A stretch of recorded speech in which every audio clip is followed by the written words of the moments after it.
بسم اللہ الرحمن الرحیم۔ اگر آپ ہر وقت غصے میں رہتے ہیں تو یہ غصہ آپ کے جگر کو مسلسل کمزور کر رہا ہے۔ اگر آپ ہر وقت رنج و غم میں رہتے ہیں تو یہ آپ کے پھیپھڑوں کو مسلسل نقصان پہنچاتا ہے۔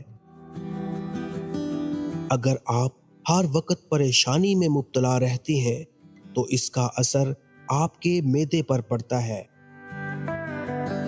اگر آپ مسلسل ذہنی دباؤ میں ہیں تو یہ دباؤ آپ کے دل و دماغ کو نقصان پہنچاتا ہے۔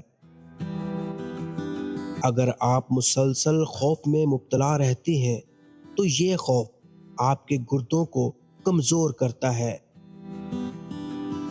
جب نہار منہ تمہاری آنکھیں سرخ ہوں تو سمجھ جاؤ تمہاری بینائی کم ہونے لگی ہے۔ تربوز کھانے کے بعد کبھی بھی پانی نہ پیو ورنہ ہیضہ تمہاری جان لینے کے لیے کافی ہوگا۔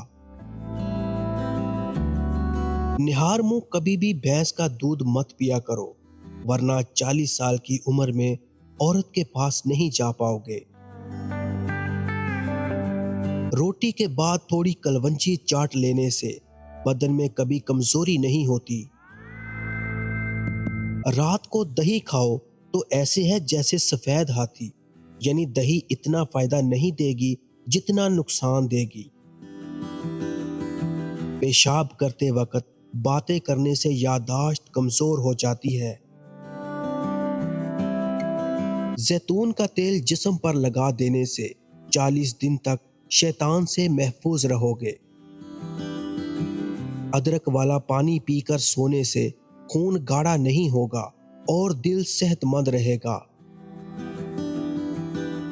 رات کے وقت نیم گرم پانی سے نہانے سے گرمی کے دانے نہیں نکلتے اور نہ خارش ہوتی ہے۔ پیٹ بڑھ جائے تو نہاتے وقت ناف میں تلوں کے تیل کے 2 قطرے ڈال دیا کرو، پیٹ چند دنوں میں اندر چلا جائے گا۔ زیرہ کھانے سے جوڑوں کے درد میں افاقہ ہوتا ہے اور یہ جسم کی کمزوری اور خون کی کمی کو بھی دور کرتا ہے۔